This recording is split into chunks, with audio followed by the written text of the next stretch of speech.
Assalamualaikum warahmatullahi wabarakatuh.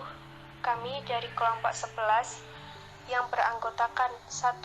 Armailis Arfani NIM 4320035 dan 2. Alisa Qadrinada Munawaroh NIM 4320106 dari kelas Usul Fikih C akan mempresentasikan mengenai penggalian dan penemuan hukum ijtihad, taklid, ittiba, dan talfiq.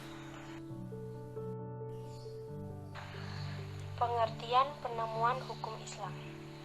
Dalam istilah ilmu usul fikih, teori atau metode penemuan hukum dipakai dengan istilah istinbat. Turuk al-istinbat, yaitu cara-cara yang ditempuh seorang mujtahid dalam mengeluarkan hukum dari dalilnya. Dengan demikian, istinbat adalah cara bagaimana memperoleh ketentuan hukum Islam dari dalil-dalilnya sebagaimana dibahas dalam ilmu usul fikih.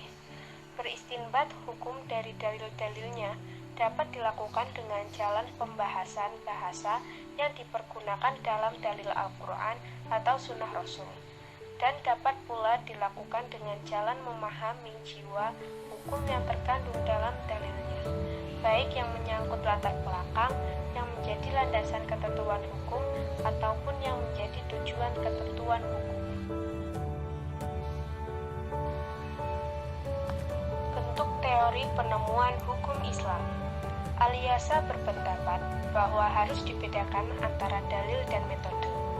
Dalil menurutnya adalah hanya Al-Quran dan As-Sunnah, yaitu dalil al-Mumshi. Sedangkan dalil selebihnya atau dalil al-Mubsir dianggap sebagai metode yang dikelompokkan menjadi 1. Metode lughawiyah, yaitu penalaran yang bertumpu pada kaidah-kaidah kebahasaan. Yang kedua, metode takliliyah, yaitu pertimbangan yang bertumpu pada ilat atau rasiologis.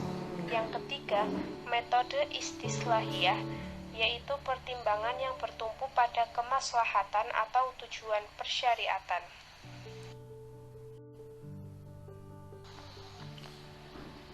Ijtihad.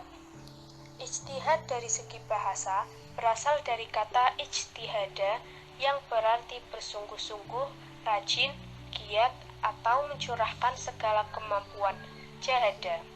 Jadi, menurut bahasa, ijtihad adalah berusaha untuk berupaya atau berusaha yang bersungguh-sungguh. Imam Al-Ghazali mendefinisikan ijtihad dengan usaha yang sungguh-sungguh dari seorang mujtahid dalam rangka mengetahui hukum-hukum syariat. Sedangkan menurut Imam Syafi'i, arti sempit ijtihad adalah qiyas. Macam-macam ijtihad adwa libi. Yang pertama, al-ijtihadul bayani. Yang kedua, al-ijtihadul qiyasi. Yang ketiga, al-ijtihadul istislahi. Taklid. Kata taklid fiilnya adalah qolada, yuqalidu, taklidan, artinya mengulangi, meniru, mengikuti. Ulama usul fikih mendefinisikan taklid, penerimaan perkataan seseorang sedangkan engkau tidak mengetahui dari mana asal kata itu. Muhammad Rashid Ridho, taklid adalah mengikuti pendapat orang lain yang dianggap terhormat dalam masyarakat serta dipercaya tentang suatu hukum agama Islam tanpa memperhatikan benar atau salahnya, baik atau buruknya, manfaat atau mudarat hukum itu.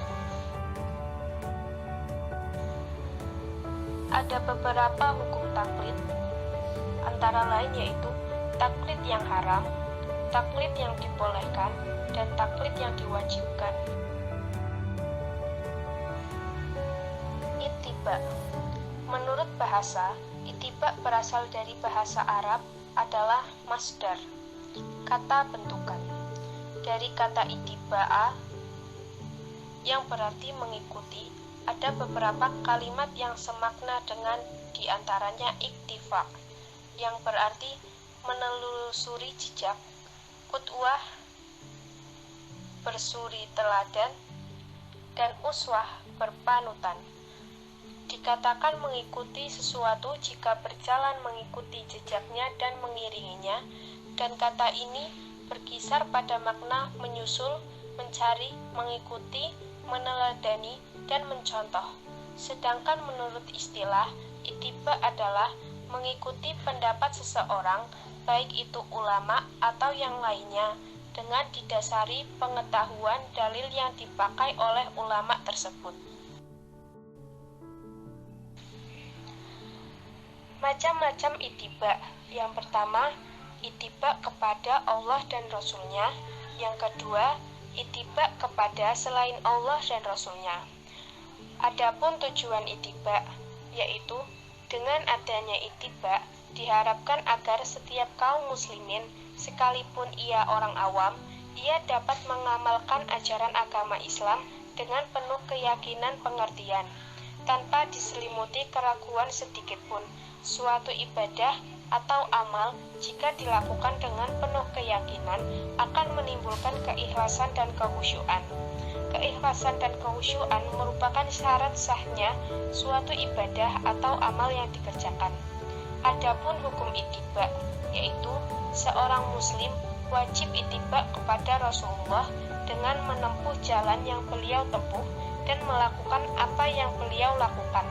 Begitu banyak ayat Al-Quran yang memerintahkan setiap muslim agar selalu ittiba kepada Rasulullah, di antaranya firman Allah Quran Surat Ali Imran ayat 32, Quran Surat Al-Hujurat ayat 1, dan Quran Surat An-Nisa ayat 115.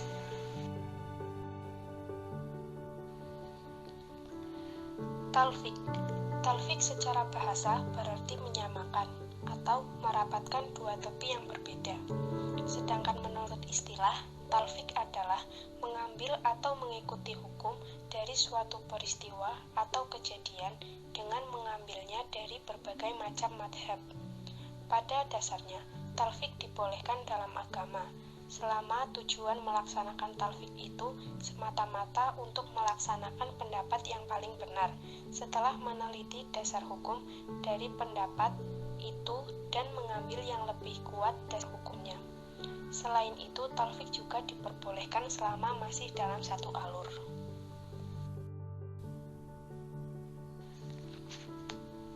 Kebanyakan ulama membagi talfik menjadi dua, yaitu yang pertama, mengambil pendapat yang paling ringan di antara madhab-madhab dalam beberapa masalah yang berbeda.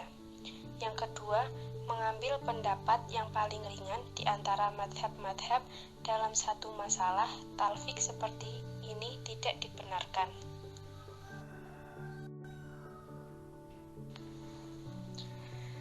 Adapun pendapat ulama mazhab, yang pertama, Al-Ghazali, Asy-Syatibi, dan Al-Jalalul Mahali berpendapat tidak boleh. Yang kedua, ada yang mengatakan boleh dengan syarat seperti Al-Izzuddin Ibnu Abdissalam. Yang ketiga, Ibnu Attar berkata, kesimpulannya boleh talfik, boleh mencari-cari yang mudah, cuman jangan mencari-cari yang mudah itu dalam suatu hukum yang diperoleh dari dua ijtihad. Yang keempat, Al-Kamal Ibnu Human dan Ibnu Amiril Hajj berpendapat bahwa talfik boleh tanpa batasan. Dalil kelompok yang mengharamkan talfik. Dalil kelompok yang mengharamkan, mereka mendasarkan pendapatnya pada perkataan ulama usul fikih tentang ijma atas ketidakbolehan menciptakan pendapat ketiga. Apabila para ulama terbagi kepada dua kelompok tentang hukum suatu perkara, karena menurut mayoritas ulama tidak boleh menciptakan pendapat ketiga yang meruntuhkan atau menyalahi sesuatu yang telah disepakati. Misalnya, iddah wanita hamil yang suaminya meninggal dunia. Terdapat dua pendapat. Pertama, hingga melahirkan. Yang kedua, yang paling jauh atau lama dari dua tempo iddah. Iddah melahirkan dan iddah yang ditinggal oleh suaminya karena kematian. Maka tidak boleh menciptakan pendapat ketiga, misalnya dengan beberapa bulan saja.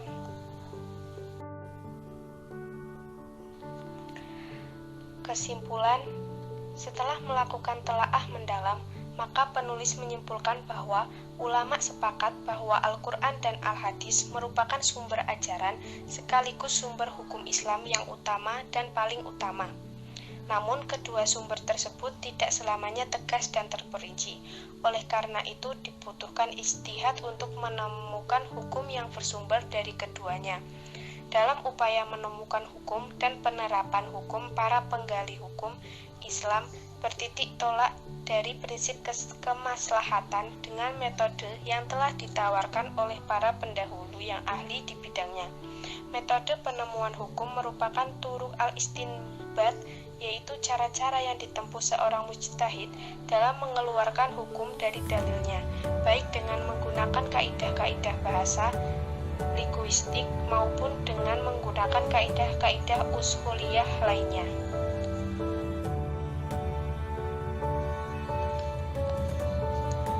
Terima kasih, cukup sekian yang dapat kami sampaikan. Mohon maaf apabila ada kesalahan. Wassalamualaikum warahmatullahi wabarakatuh.